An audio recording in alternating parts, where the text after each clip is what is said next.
And I will give floor next, to distinguished representative of Nauru. You have the floor. How many more speakers left? 3. She has to press the microphone. I can't hear her. She has to press the microphone. Can you press the microphone? Thank you, Madam Co-Chair, for giving me the floor. Let me join others in congratulating you and your co-chair for your election as chairs of this important process. Nauru has the honour to deliver this statement and to provide its views on the post-2015 framework on disaster risk reduction. Nauru, like other small island developing states, continue to grapple with the effects of natural disasters, some with increased intensity and some exacerbated by climate change, which impedes progress towards sustainable development. The fragile natural environment and biodiversity of Nauru are highly vulnerable to climate change, a vulnerability that is compounded by the environmental disaster caused by the phosphate mining.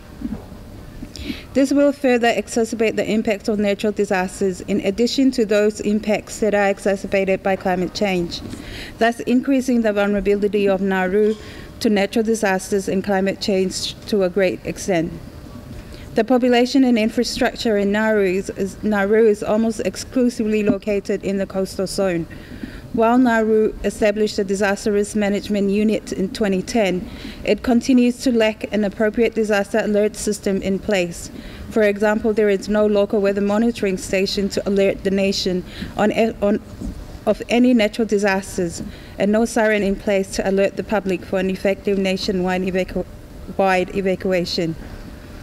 Nauru acknowledged the relevance of the recent consultation that took place in the Pacific to this work and further reiterates some of the CID's specific statements and call for actions that were identified in the Samoa Pathway adopted last Friday in New York by the Preparatory Committee to the 3rd International Conference on Small Island Developing States, which include the following.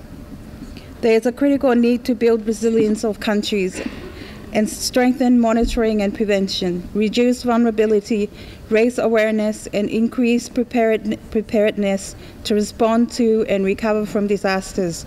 This includes establishing the most basic but vital infrastructures in place, such as weather monitoring stations and early warning systems.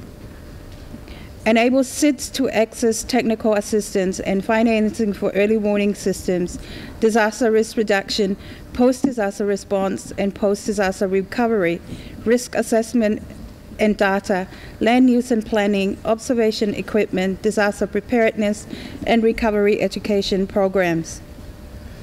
Strengthen and support CIDs with contingency planning and provisions for disaster preparedness and response, emergency relief and population evacuation, in particular for people in vulnerable situations.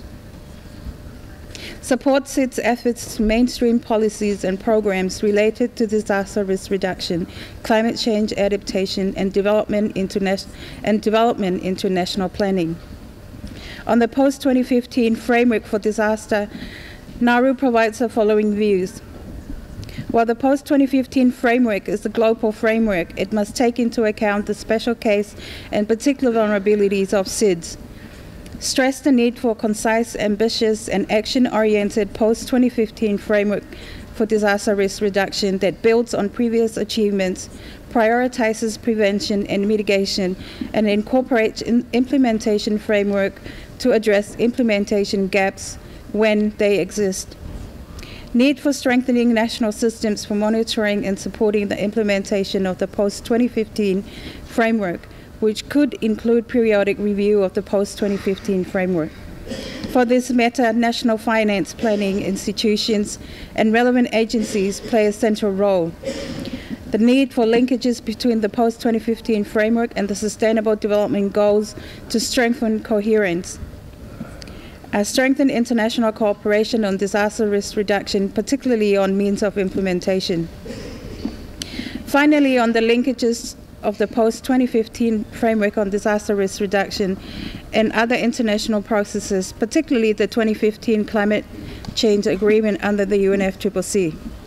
We welcome the technical workshop on mutual and reinforcing of DRR, SDGs and climate change to be held tomorrow afternoon.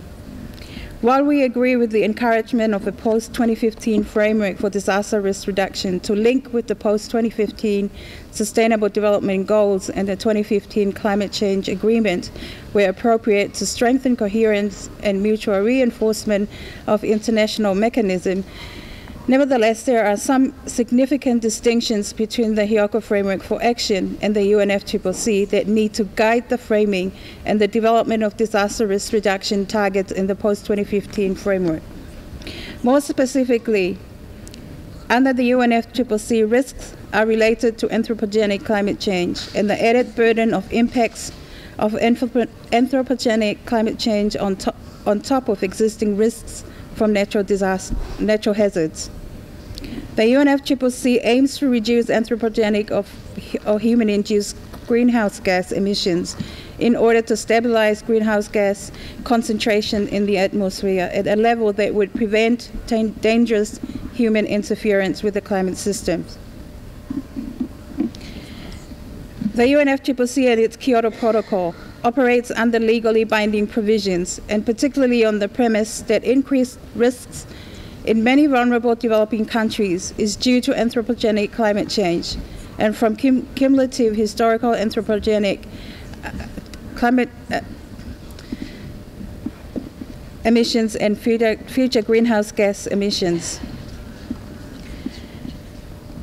Under the Hyoko Framework for Action, the scope is limited to disasters caused by natural hazards. The disaster risk reduction approach under the Hyoko Framework for Action aims to reduce the financial burdens to donors of humanitarian assistance and aims at reducing natural hazards. It does not acknowledge greenhouse gas emissions as an external driver of the risk for many countries or address the need for mitigation or emissions of greenhouse gas as a means of lowering the cross-boundary risks to other countries. Hyoko addresses what can be done at the national level using national resources, national institutions, including using national funding. As I have alluded to earlier, this is an area where strengthened international cooperation will be needed. Having identified some important key differences, it is therefore important that the post-2015 framework have some clarity on how the different objectives, contexts, and legal obligations of the different frameworks are considered. Let me assure you of Nauru's continued support to work on the post-2015 framework. I thank you.